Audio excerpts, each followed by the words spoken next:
l'habitude de vous présenter des premiers romans, parce que je pense qu'il faut oser aller chercher des premiers romans.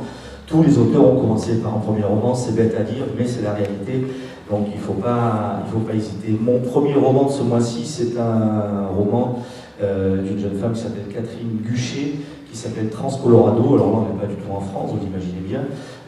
Trans-Colorado, c'est tout simplement la dérive d'une jeune femme cabossée par la vie dans cette Amérique profonde, qui est le Colorado en l'occurrence.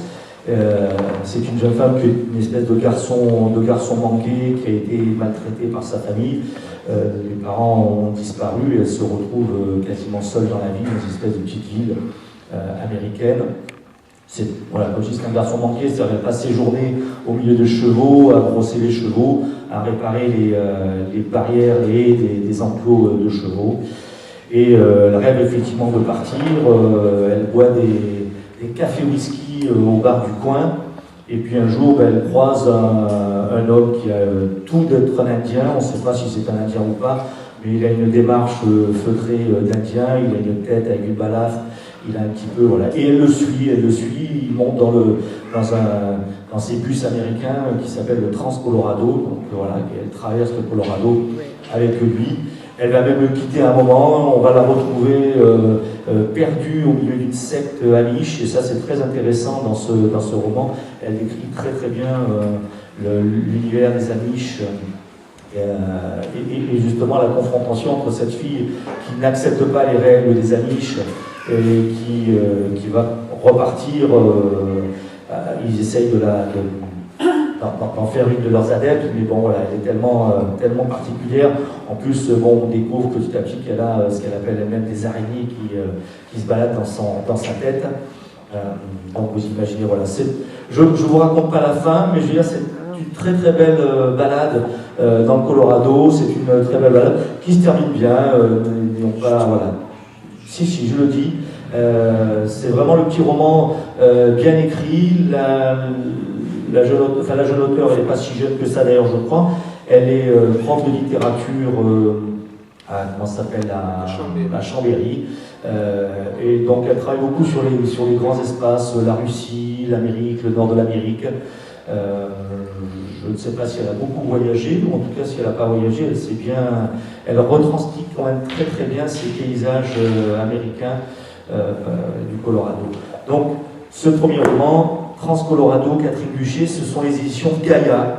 Procurez-le-vous, une belle petite lecture qui vous promènera dans cette Amérique dont on parle beaucoup en ce moment. Deuxième premier roman, mais ça c'est autre chose, c'est parce que en fait tout à l'heure Sandrine vous parlait effectivement de rock avec Quartier Nord. Ça c'est un premier roman, c'est un journaliste qui est journaliste aux Rock à l'Optimum. C'est un garçon qui s'appelle Laurent David Samama et il a écrit un premier roman qui s'appelle Kurt. En fait, il est parti du fait que Kurt Cobain, le chanteur mythique du groupe Nirvana, qui est décédé. Tout à fait le même rock que Quartier Nord. Pas tout à fait le même rock que Quartier Nord, mais il se revendiquait quand même, quand on lit ce bouquin, justement, il se revendiquait d'un vrai rock.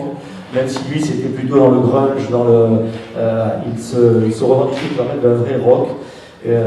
C'était un insoumis. Le roman est très bien écrit. En fait, voilà, je disais, l'auteur est parti du fait que Kurt Cobain avait, quelques années avant sa disparition, il s'était filmé, comme on le fait aujourd'hui. Il avait mis un petit caméscope en face de lui, et il racontait un petit peu sa vie, il racontait tout ce qu'il faisait. Peut-être avait-il l'intention d'écrire lui-même quelque chose. Et donc lui, il a récupéré quelques-unes des cassettes et il est parti de ça. Et il retranscrit en fait comme si c'était Kurt Cobain qui parlait directement et qui racontait les 3-4 dernières années de sa vie. Roman qui est très, très joliment écrit, très simple. Donc voilà, un petit peu de rock avec Kurt Cobain et un petit peu d'Amérique avec Trans-Colorado, Catherine Guchet. Voilà, ce sont mes deux coups de cœur de l'écrit du Sud, les coups de cœur premier roman de ce mois-ci. Merci, ça a l'air bien. Écoute, moi je les ai bien aimés, j'en ai reçu une quinzaine, et ces deux-là ont vraiment retenu mon attention pour la qualité de l'écriture. Transcolorado est très bien écrit, c'est vraiment, on voyage dans l'écriture, on voyage dans la tête de cette jeune fille. J'aime bien ces balades comme ça dans les paysages américains, et Kurt aussi. Merci.